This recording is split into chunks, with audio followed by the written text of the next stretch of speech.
마지못한 순종에도 응답하신다라는 제목으로 말씀 증거하겠습니다. 인생에 닥친 고난은 힘이 있습니다. 절망에 빠질 때도 있지만 하나님께 가는 통로가 되기도 합니다. 내가 갈 수 없는 데까지 간다는 겁니다.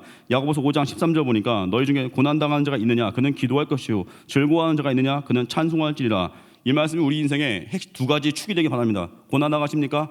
생각 그만하시고 사람 그만만 하시고 엎드려 기도하십시오. 또 잘되고 계십니까? 축복에 취하지 말고 받은 바 축복을 어떻게 흐르게 될지 기도하고 물으십시오. 그래야 썩지 않습니다. 고난 당할 때 기도, 축복 받을 때 어떻게 흐르게 될지 기도, 답은 결국 기도입니다. 우리 삶에 하나씩 기준 세워가야 삶의 질서가 잡힙니다. 예전에 책 제목도 있잖아요. 내면 세계의 질서와 영적 성장.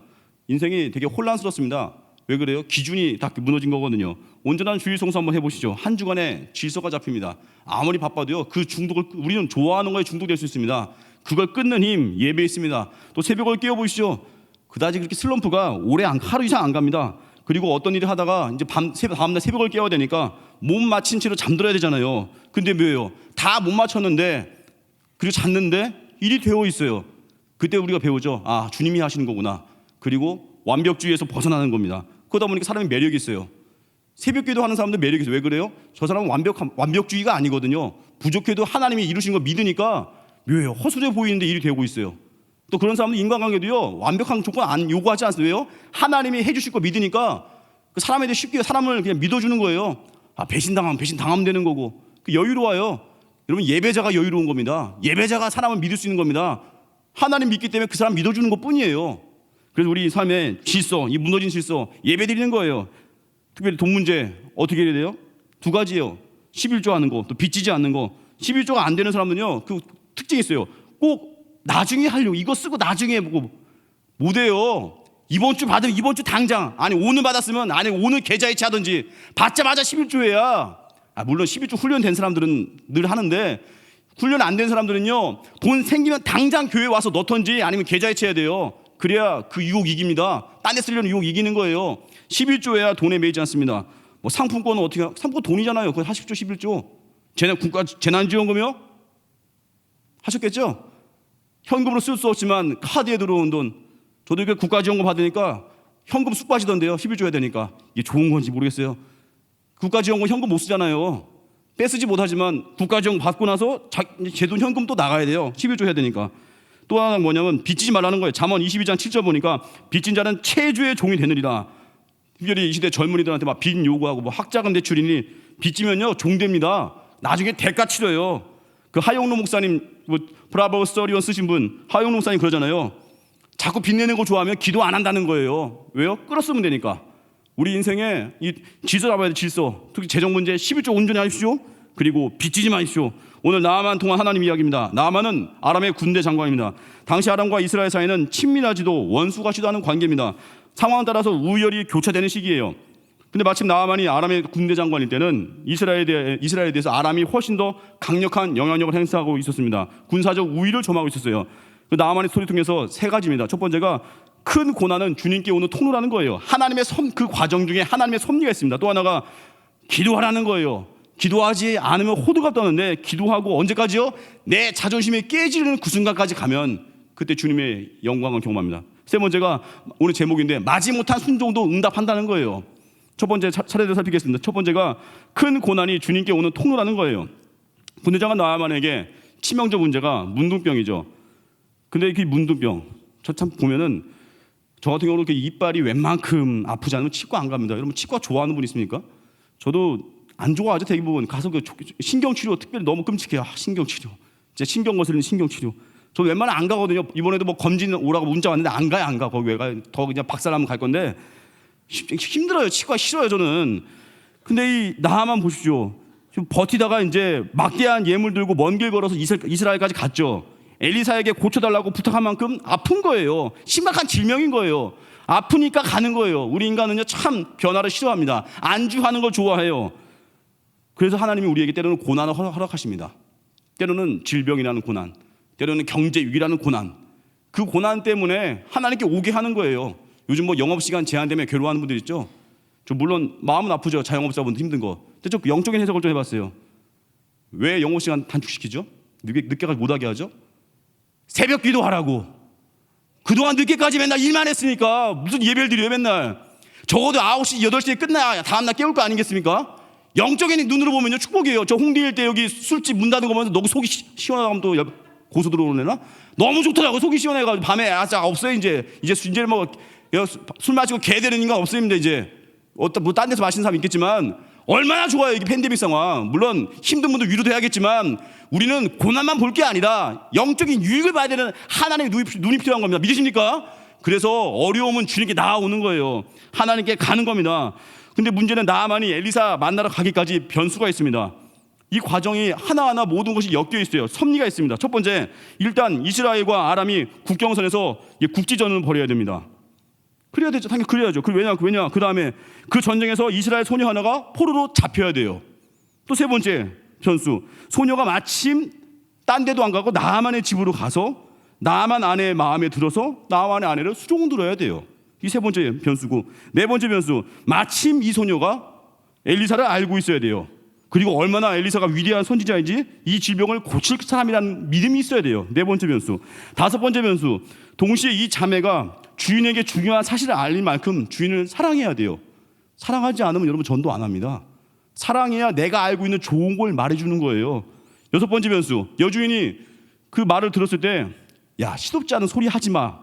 안 해본 줄 알아? 이러지 않고 여종의 말을 잘 들은 거예요. 겸손한 사람은 듣습니다. 또 어리석으면은 고난 당해도 남의 말을 안 들어요. 어리석으면 고난 당해도 설교를 싫어해요. 왜요? 자기 고집이 안 죽고 망하는 길이거든요. 일곱 번째 변수, 여주인이 남편 나아만에게 말을 할 때 나아만이 군대 장관으로서 야, 다 해봤어. 야, 내 지위를 좀 봐. 이러지 않고 아내가 전하는 여종의 말을 받아들이고 또 왕에게 부탁까지 해요. 또 여덟 번째 변수, 왕은 또 그 말을 듣고 야, 아람에 무슨 의사가 없니? 아람에 의사가 없다고 거기 이스라엘까지 가서 무슨 병을 고쳐? 야, 자존심 상한다. 말이 되니? 이러지 않고 그래? 그렇게 해보자 하고 휴가를 준 거예요. 이 여덟 가지 변수가 하나하나 연결되지 않으면요 이게 상황이 안 됩니다. 그 내용이 2절에서 6절입니다. 읽겠습니다. 2절에서 6절 시작. 전에 아람 사람이 떼를 지어 나가서 이스라엘 땅에서 어린 소녀 하나를 사로잡으며 그가 나아만의 아내에게 수종들더니 그의 여종이 이르되 우리 주인이 사마리아에 계신 선지자 앞에 계셨으면 좋겠나이다. 그가 그 나병을 고치리다 하는지라. 나아만이 들어가서 그의 주인께 아뢰 이르되 이스라엘 땅에서 온 소녀의 말이 이러이러하더이다 하니 아람 왕이 이르되 갈지어다. 이제 내가 이스라엘 왕에게 글을 보내리라 하더라. 나아만이 곧 떠났을 은 10달란트와 금 6,000개와 의복 10벌을 가지고 가서 이스라엘 왕에게 그 글을 전하니 일렀으되 내가 내 신하 나아만을 당신에게 보내오니 이 글이 당신에게 이르거든 당신은 그의 나병을 고쳐주소 하였더라. 아멘. 모든 요소들이 촘촘히 섞여 있습니다. 아람의 질병이 하나님의 사람 엘리사에게 가는 대로 이 모든 섭리들이 작동하는 거예요. 어느 것 하나도 빠지면 안 됩니다. 우리 삶도 그렇습니다. 지금 여기 와 있는 것도 내 힘 갖고 온 것 같지만 주의 인도하심입니다. 하나님 섭리예요. 어떤 만남도 우리는 귀하게 여겨야 됩니다. 나쁜 만남까지도 하나님은 쓰십니다. 왜요? 섭리의 과정을 통해서 이 모든 상황을 만들어 가신다는 거예요. 나를 단련하기 위함이에요. 청년들 안 그래요? 내가 만나는 사람만 잘해준다? 아닙니다. 힘없는 권사님 잘해드려 보십시오. 남자분들 그 권사님 딸이 김팀이면 어떡할 거냐고요. 모르는 일이에요. 잘해드리는 거예요. 선교 가서도 어느 팀이든 가리지 않고 다 충성과 사랑하다 보면요 그 안에 하나님의 섭리를 경험하는 겁니다. 섭리의 삶을 사는 사람들은요 축복으로 얻습니다. 내가 힘쓰고 애쓰는 게 아니에요. 늘 주님과 동행하는 것, 이거 하나 점검해요. 주님과 관계가 좋습니까? 그럼 된 거예요. 예배하고 있습니까? 그럼 된 거예요. 룻기 보면요 그 섭리의 역사, 룻기 참 좋아하지 않습니까? 역전의 드라마, 반전의 드라마. 거기 나오는 나오미 타국 땅 와서 남편과 두 아들 잃었습니다. 폭망했어요. 근데 이 나오미 이제부터 섭리의 가족 속에 우리 인생의 섭리가 강하게 역사하기 위해서 좋은 환경을 내가 할 순종도를 말하는 거예요. 나오미는요 망했지만 그는 감사했어요. 룻기 1장 8절 보니까 너희가 죽은 자들과 나를 선대한 것 같이 여호와께서 너희를 선대하시기를 원하며 망한 사람 입에서 하나님을 높이고 있어요. 이건 감사합니다. 감사합니까? 감사는 내 삶이 다시금 일어서는 힘이에요. 또 감사하니까 사람이 붙었어요. 룻이 붙었죠. 룻기 1장 16절 보니까 어머니가 머무시는 곳에 나도 머물겠다고 합니다. 룻은 시어머니 따라간대요. 여인의 기본적인 행복을 내려놓고 나 시어머니 따라가겠습니다. 희생이죠. 감사가 있고 희생이 있고. 마지막 세 번째, 작은 일에 충성했습니다. 룻은 시어머니 봉양한다고 당시 가장 밑바닥의 사람들이 하던 이삭 주기를 했습니다. 최선을 다했습니다. 그러다가 보아스 만난 거예요. 메시아 계보에 오르죠. 여러분 섭리는요 하나님이 물론 절대 주권과 인도하겠지만 우리가 해야 될 일도 있습니다. 어떤 상황이 와도 감사하는 거예요. 나오미 같이. 그리고 감사하면 사람이 붙습니다. 왜요? 인간 영적이거든요. 원망하면 다 떠나가고요. 감사하면요, 내게 사람이 붙어요. 그리고 또 하나, 희생하는 거예요. 여러분, 선택의 갈림길이 있습니까? 희생하는 선택하면요, 적어도 후회는 안 할 겁니다. 예배 선택하고 내가 죽는 길 선택하고, 그리고 작은 일 충성해 보시죠. 충성하다가 모든 일들이 하나 열리는 거예요. 결국은 하나님의 동행입니다. 하나님 동행, 끝까지 하나님 곁에 붙어 있는 거. 그러면 정말 우연 같은 일들이 벌어져서 하나님께서 목적을 이루어 가신다는 거예요. 요셉의 삶도 그랬습니다. 저도 지난주 월요일날 이런 경험, 참 지난주 월요일날 경험이 참 이 본문 설교 준비하다가 와닿았어요. 담임 목사님 어머님 댁에 이제 짐 정리할 일이 있어서 월요일에 담임 목사님과 이준우 목사님 저 세 명이서 같이 지난 월요일, 물론 그 위에 또 교육자분들 다 같이 간 적이 있었는데, 지난 월요일은 이렇게 세 사람만 갔어요. 담임 목사님, 저 이준우 목사님. 그 월요일날 담임 목사님 어머님 댁 가서 이제 짐 정리하고 청소해드리고, 그러고 나서 이제 오후 한 5시쯤 되고, 목사님은 이제 다음날 사역이 있어서 이제 먼저 이준우 목사님과 복귀하시고, 저는 좀 더 있다가 왔거든요. 그 저는 한 7시 좀 넘어서 끝나고 이제 원래는 지하철 타고 이렇게 올려가다가 또 사모님께서 택시 타고 가라고 또 택시비를 주셨어요. 그래서 이제 택시를 또 탔죠. 그리고 원래는 또 7시 출발하려고 했었는데 7시에 이제 저 가야겠습니다 했더니, 가야 된다고 했더니 갑자기 또 이제 짐이 우두두두 나와가지고 다시 또 그 짐 정리하다가 7시 15분쯤 출발. 7시 예상인데 7시 15분에 출발. 그러니까 또 월요일날 원래 목사님이 잘 안 부르시거든요. 또 월요일날 같이 집에 가자, 정리하러 가자 문자 와가지고 또 월요일날 같이 도남동에 가고. 그래야 되는데 묘한 게 있어요. 뭐든지 제 계획과 다른 방향이었었는데, 그날 택시 탔는데, 성신여대에서 택시 탔는데 그 기사님에게 이제 복음을 또 증거했거든요. 원래 좀 쉬려고 하다가 좀 비도 오고 좀 몸도 이제 좀 쉬고 싶으니까 복음 증거하고 나서 다 증거하고 나서 영접기도까지 했어요. 글쎄요. 운전대 붙잡고, 운전대 눈 감으면 큰일 날 뻔했는데 운전대 붙잡고 열심히 영접기도 하셨는데, 제가 그랬어요. 제가 교회 소개했거든요. 홍대 세교회가 있습니다. 홍대 세교회. 이 홍대 근처에 제가 다니는 게 홍대 세교입니다. 홍대 버드가 아니라 홍대 뉴처치입니다. 막 소개해주고, 그랬더니 그 기자님이 그러는 거예요. 자기가 새벽에 자주 콜택시 저를 자기 불렀던 어느 손님이 자기가 그 얘기를 했대요. 자기 아들이 국동마수 옆에 있는 어느 교회에서 목회합니다. 듣는 순간 머리가 핑, 누구니까 딱 떠오르는 거예요. 혹시 최옥희 권사님인가? 그 기사님한테 여쭤봐. 혹시 어르신입니까? 성격 활발하십니까? 아, 맞대요. 너무 맞아 떨어지는 거죠. 제가 당장 최욱희 권사님 전화해가지고 바꿔드렸더니 맞더라고요. 정확하게. 이게 확률이 쉽겠냐고요. 지금 뭐 의뢰 수 있게, 의뢰 그러지. 아니에요. 이거 쉽지 않은 확률이거든요. 전도한 분이 최욱희 권사님 이미 알고 있어요. 그리고 자기 아들이 목회한다고. 그래서 그 아들분의 밑에서 시다하는 게 접니다. 시다 그런 얘기 안 했어요. 너무 비참하면 안 되니까. 그랬더니 이제 그분이 이제 딱 알고 너무 놀라는 거예요. 근데 그분이 그래요. 이런 만남 쉽지 않은 것 같아요. 맞아요. 저도 놀랬습니다. 그러면서 제가 그때 딱 한마디 했어요. 이게 하나님 섭리입니다. 기사님은 하나님이 얼마나 사랑하시면은 그 담임 목사님 어머니를 그렇게 만나서 또 어떻게 했냐니까 권사님 또 팁도 많이 주셨대요. 팁도 주시고 막 건박 많이 주시고. 그래서 한 가지 더 물어봤어요. 제일 중요한 궁금한 거. 혹시 영접기도까지? 그건 안 했대요. 또 안 했다고. 그러니까 그건 또 하나님이 저에게 주셨는데, 또 제가 이제 저를 통해 하나님 하셨는데, 그게 섭리였던 거예요.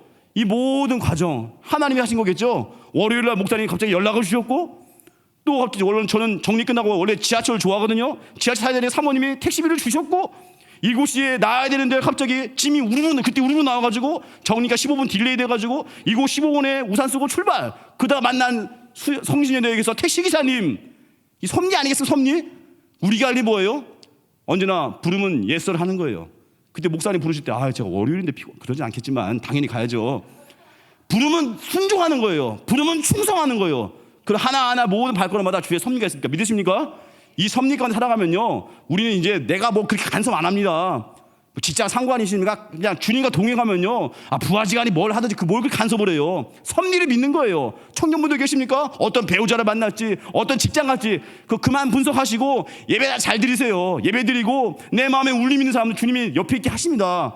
뭐 동광경제 그 옆에 있는 자매는 아니에요. 너무 어린데 우리 삶 가운데 잘 봐야 돼요. 잘 하나님께 기도하면서 섭리가 있다는 거예요. 두 번째, 기도하라는 겁니다. 당시 이스라엘 왕은 약자입니다. 아람 왕의 부탁을 거절 못합니다. 강국의 군대 장관이 이제 고쳐달라고 하니까 어때요? 자기가 할 수 없는 거잖아요. 꼭 함정 같잖아요. 이 함정 빌미로 우리를 치려고 하는구나 하는 막 호들갑을 떨어요. 그게 7절입니다. 읽겠습니다. 시작. 이스라엘 왕이 그거를 읽고 자기 옷을 찢으며 이르되 내가 사람을 죽이고 살리는 하나님이냐? 그가 어찌하여 사람을 내게로 보내 그의 나병을 고치라 하느냐? 너희는 깊이 생각하고 저 왕이 틈을 타서 나와 더불어 시비하려 함인 줄 알라 하니라. 우리 인생에 이렇게 어려운 상황 나가면요, 막 호들갑 떨 때 있죠. 이스라엘 왕이 막 호들갑을 떨어요. 왜 그래요? 영적인 지금 빈곤 상태거든요. 사면초가 상황에 놓일 때가 있습니다. 그때 예배하십시오. 기도 없으면요, 막 호들갑 떨고 난리법석을 부립니다.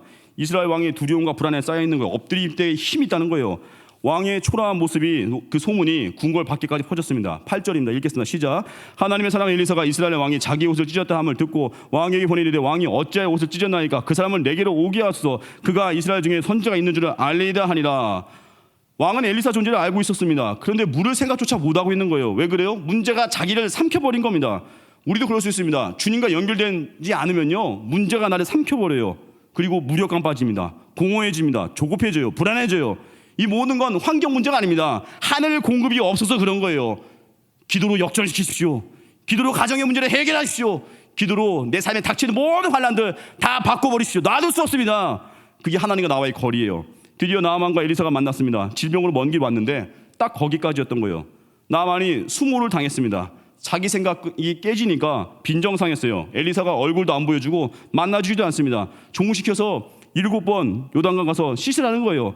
너무 하찮은 처방전이라서 나아만이 빈정상했어요. 그게 9절에서 12절입니다. 같이 읽겠습니다. 시작. 나아만이 이에 말들과 병거들을 거느리고 이르러 엘리사의 집 문에 서니 엘리사가 사자를 그에게 보내 이르되 너는 가서 요단강에 몸을 7번 씻으라. 내 살이 회복되어 깨끗하리라 하는지라. 나아만이 놓아야 물러가며 이르되 내 생각에는 그가 내게로 나와 서서 그의 하나님 여호와 이름을 부르고 그에서는 그 부위 위에 흔들어 나병을 고치까 하였도다. 다메섹강 아바나와 바르바는 이스라엘 모든 건보다 낫지 아니하냐? 내가 거기서 몸을 씻으면 깨끗하게 되지 아니하랴 하고 몸을 돌려 분노하여 떠나니.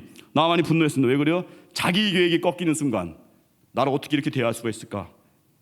엘리사의 목적은요, 나아만의 치유가 아니라 나아만이 하나님이 누구신지 알게 하는 거예요. 말씀대로 순종하게 만드는 거예요. 여러분, 하나님을 제대로 알려면요, 내가 누군지 알아야 됩니다. 돈, 권력 아무리 떵떵거려봤자 작은 질병 하나에 무너지는 게 인간입니다. 주님 도움 없이는요, 아무것도 할 수 없는, 내가 전적으로 파산 선고 당한 자구나. 내가 하나님 도우심이 없이는 아무것도 할 수 없구나. 그 십자가의 자리까지 가야 되거든요. 인간적으로 의지하던 모든 것들이 사라질 때 주님이 우리를 깊이 만나주십니다. 요셉의 인생에 총리되기 전에 마지막 관문이요, 잊혀지는 시간이었습니다. 술 관원장에게 인사청탁했다가 잊혀진 바 되잖아요. 사람 의지하지 않는 겁니다. 오늘 나아만이 거기까지 가는 거예요. 나아만은 우월감이 있었거든요. 불치병 받으러 오는데 5절에 예물 가지고 와요. 9절에 또 말과 군대 데리고 옵니다. 이게 말이나 되는 거예요? 제가 예를 들자면 피부병이 나가지고 피부가 가는데 제가 집문서 가지고 가요? 제가 학위 가지고 가요? 딱 듣는 순간 웃음이 나오죠? 지금 나만이 이 짓을 하는 거예요. 지금 내가 군대 장관이건 합참의장이건 왕이건 대통령이건 목사건 보잘것없는 피조물에 불과한 거예요. 은혜 없이 살 수 없는 존재인 거예요. 그래서 신앙은 내가 의지하던 모든 것을 하찮게 여기고 주님만 붙드는 데까지 가야 돼요. 그때 우리 인생이 날아오릅니다. 그래서 언제나 내 생각이 깨져야 돼요. 내가 분노하는 그게 내가 살아있다는 거예요. 그럼 어디에 분노하십니까? 또 어디에 예민하십니까? 그게 박살낼 때까지 하나님 우리를 사랑하실 때 훈련시킬 거예요. 철저하게 꼬꾸라지십시오. 그때 일어섭니다. 세 번째요. 오늘 제목인데 마지못한 순종에도 응답한다는 거예요. 나만은 당시 사제들이 행하는 전통적인 치유 방식을 원했습니다. 이제 귀에 앉혀놓고 사제가 와서 제자 사제들과 둘러앉아서 그 앞에서 여러 의식을 이제 행하는 거. 지금 이스라엘 와서도요, 나만은 지금 바로 그 짓을 원하는 거예요. 근데 내 기대가 깨지니까 분노하죠. 종들의 설득을 받아서 마지못해 순종합니다. 그때 일생일 때 놀라운 전환점을 맞이합니다. 13, 14절 읽겠습니다. 시작. 그의 종들이 나와서 말하 이르되 내 아버지여 선지자가 당신에게 큰 일을 행하라 말하였다면 행하지 아니하였으리까 하며 당신에게 이르기를 씻어 깨끗하게 하라 함이리까 하니 나만이 이에 내려가서 하나님의 사람의 말대로 요단강에 7번 몸을 잠그니 그의 살이 어린아이의 살같이 회복되어 깨끗하게 되었더라. 저는 이 14절 말씀이 너무 은혜가 됩니다. 마지못한 순종인데 주님이 응답하신 거예요. 여러분, 우리 인생에 매사 적극적으로 사역 감당할 때가 있죠. 물론 적극 좋아하는 일을 할 때 적극적이고 헌신적이죠. 열매가 있죠. 그런데 마지못해서 순종할 때도 있습니다. 내키지 않을 때도 있어요. 그런데 하나님이 그 순종도 받으신다는 거예요. 오늘 뭐 새벽 예배 올 때 뭐 기쁜 발 오신 분도 있겠죠. 근데 그 설교 제목 올라올 때 또 민 목사님이 하고 내키지 않을 때 오신 분도 없겠죠. 그럼 다 그런 거예요. 그냥 내키지 않아도 왔는데 얼떨결에 은혜 받다가 일어서는 거예요. 저는 언제 행복하겠습니까? 어떤 분이 그래요. 민 목사님, 지방에 오는 목사님이 이제 우리 교회 부교점 설교를 막 다 들으신다고 하는데 저의 특징이 아들 민 목사님은 잘하는 건 모르겠지만 처음부터 바로 낙심. 설교 욕심이 있대. 욕심쟁이래요. 맞아요. 저 설교할 때 너무 기쁘고요, 흥분되고요. 어느 때는요 설교하기 전날 너무 설레어서 2시간 자고 와도 기쁠 때가 있어요. 별명이 다른데 그래도 잘 못해서 문제가 되지만 좋아하는 거 열심히 하겠죠. 근데 다른 부분은 저도 모르게 약간 게으를 때가 있어요. 마지못해 할 때도 있습니다. 왜요? 인간이 죄인이기 때문에. 인간은 선호도에 따라 움직일 때가 있거든요.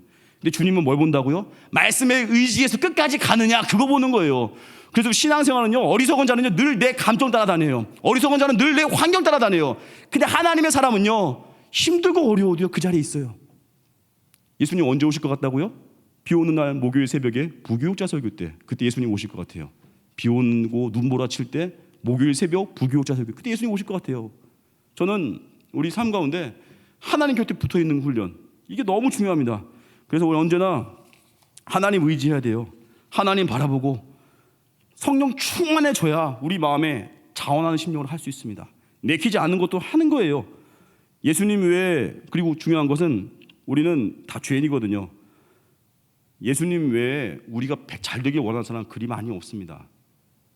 그 조던 피터슨이 그래요. 자기가 잘 되길 원하는 사람만 만나라는 거예요. 제가 그 뭔지는 알 것 같아요. 내가 잘 되길 원하는 사람 만나야 내가 뭐 그 사람을 의식해서라도 나쁜 짓을 안 한다는 거예요. 근데 그 사람은 인간이 죄인인 거에 대해서 생각을 못 한 거예요. 인간은 죄인이기 때문에 남이 그렇게 잘 되는 거 좋아하지 않습니다. 은혜 받아야만 돼요. 십자가 앞에 나아가야 된다는 거예요. 여러분, 새벽 기도가 힘들고 내키지 않을 때가 있습니다. 한번 나와 보십시오. 어려운 발걸음이 나오면 내 몸이 움직이잖아요. 예배 드리다가 나중에 내 심장이 뜨거워지는 거예요. 통곡 기도에도 처음에는 어설프게 부르다가 나중에 진짜 어느 순간 내가 불이 붙을 때가 있고요. 철야 예배 피곤한데 힘들게 철야 왔다가 자라왔다가 은혜 받아 가는 분도 있어요. 용서가 힘든 때에도 말씀에 의지해서 내가 그 사람 용서하려고 힘들게 찾아가서 손 내밀 때 오히려 나에게 해를 끼친 그 사람이 고난당하는 모습 보면서 눈물을 흘리는 분도 있어요. 전도가 힘들고 내키지 않아도 전도지 한 장 딱 주면서 예수 믿고 천국 가세요 할 때 내가 불이 붙기도 해요.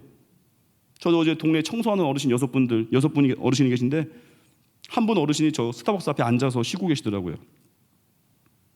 그분 우연찮게 만나서 그냥 지나가다가 그냥 인사만 하고, 전도 많이 했었어요. 지나가다 인사만 하고 헤어지려고 했더니 옆에 또 앉으래요. 쉬었다가 그러더라고요. 79세 어르신인데요, 할머니. 대화하다가 하나님 마음에 감동을 주셔서 원래 그렇게 빨리 인사가 하려고 하다가 그분에게 복음을 다 들려드리니 너무 잘 들어요. 79세 어르신이. 그리고 그 스타벅스 앞에 거기 계단에 앉아가지고 영접 기도를 하시더라고요. 어제 있던 일인데 전화하다 보니까 심장이 불이 붙는 거예요. 야, 이거구나. 늘 알던 건데, 전화할 때 기쁨 있고 전화할 때 능력 있고 전화할 때 파워가 있는 거 늘 아는 건데 내가 너무 도외시했구나. 어릴 때 내키지 않을 때가 있어요. 그냥 얼떨결에 앉아가지고 전도하다가 심장에 불이 붙는 거예요. 여러분, 내 감정을 말씀의 신료로 만드십시오. 힘들고 어려워도 말씀에 의지해서 나아가는 거예요. 그럴 때 우리 인생에 내키지 않을 때에도 순종하면 하나님의 역사가 일어난다는 거예요. 한 가지 팁으로 더 전하겠습니다. 6장 가서 보면 아람 왕이 엘리사를 엄청 미워해서 군대 보내서 엘리사의 집을 포위했습니다. 6장의 본문과 5장은 이 밸런스가 뭔가 맞지 않아요. 이 역사적 사건들이 서로 연결될 것이라면요, 이렇게 예측이 가능해요. 나아만이 자기 부하들 앞에서 엄청난 신앙 고백을 이제 했을 겁니다. 그 신앙 고백을 아람에 가서도 이제 유지했을 거예요. 신앙 고백하면서 살다가 경쟁자들에게 나아만은 고발당했을 수 있습니다. 그래도 상관없는 거예요. 왜요? 나아만은 임시적이었던 장관 자리를 임시적으로 있다가 내려놓은 것 뿐이에요. 하지만 영구적으로 안전한 하나님 백성이 된 겁니다. 여러분, 부와 명예, 건강 다 제한적이고 일시적인 겁니다. 예수님을 얻어야 돼요. 세상의 부와 명예, 세상 자랑 다 내려놓고 십자가 앞에 나와야 됩니다. 날 구원하신 분, 날 살리시는 분, 그리고 우리 어때요? 그분의 이름을 이제 증거하는 일에 쓰임 받는 거예요. 왜 그 회사 갔어요? 사람 살리라고. 왜 그 가정 허락했어요? 사람 살리라고. 왜 그 캠퍼스를 보내셨어요? 사람 살리라고. 그것이 우리 인생의 유일한 목적이 될 때 우리 삶은 영적인 혁명이 일어날 것입니다. 기쁨이 날 것입니다. 그래서 명예 얻고 예수님 잃으면요 다 잃은 겁니다. 돈 얻었는데 예수님을 잃으면 다 잃은 거예요. 건강 얻었는데 예수님 잃으면 다 잃은 거예요. 그런데 다 잃어도 예수님만 붙들면 승리한 인생입니다. 주와 함께라면 가난해도 좋습니다. 주와 함께라면 병들어도 좋습니다. 끝으로 김양재 목사님 이야기하고 마치겠습니다. 이분이 많은 분들에게 위로해주고 또 부흥을 위해 쓰임받은 통로가 되기도 하고, 이분이 자기 인생에 가장 자랑하고 싶은 게 있다고 하면 그거래요. 가정을 지킨 거래요. 이분 되게 아픔이 있는 분이었습니다. 유교적인 전통이 강한 시댁에서 아주 지식할 것 같은 삶을 살았대요. 남편에게 무시당했대요. 자살도 수없이 생각을 했고요. 가출도 감행했대요. 37세에 남편이 간암으로 세상을 떠날 때까지 정말 엄청난 어려움을 경험했답니다. 근데 이 목사님, 김양재 목사님이 그때 어려울 때마다 말씀 붙들었대요. 살아갈 힘이 생겼대요. 말씀 붙드니까 성령이 스승이 되고 고통스러운 가정생활이 나를 다듬기 위한 하나님의 섭리였다는 걸 깨달았대요. 그리고 자기가 고통 중에 말씀 붙들었던 거, 은혜 받았던 걸 나누기 시작하자 교회가 세워진 거예요. 주변 사람들이 희망을 얻었습니다. 그러면서 말합니다. 사람들은 행복하기 위해서 결혼한다고 합니다. 그러나 결혼의 진짜 목적은 행복이 아니라 거룩입니다. 힘든 남편이 있고 힘든 자녀가 있다는 건 나의 예배 회복을 위해서 하시는 겁니다. 그 얘기를 하는 거예요. 여러분, 우리 가정도 그렇고 직장도 그렇고 때로는 우리 삶을 허걱대게 하는 상황이 올 때가 있죠. 다 나를 좋게 만들기 위한 하나님의 섭리입니다. 모든 것이 합력하여 선을 이루어 갑니다. 그래서 언제나 우리 할 일 뭐예요? 주와 동행하는 거예요. 모든 악을 선으로 바꾸신 하나님이 우리 아버지십니다. 오늘도 그분 앞에 엎드려 기도할 때 아픈 가정이 있습니까? 괜찮습니다. 주님께 의지하면 됩니다. 상처가 너무 힘들어서 기도할 힘이 없는 분들이 있습니까? 오늘 찬양하면서 마음이 열리기 바랍니다. 또 직장의 문제 때문에 답답한 분들이 있습니까? 자녀 문제 때문에 너무 눌리는 분들이 있습니까?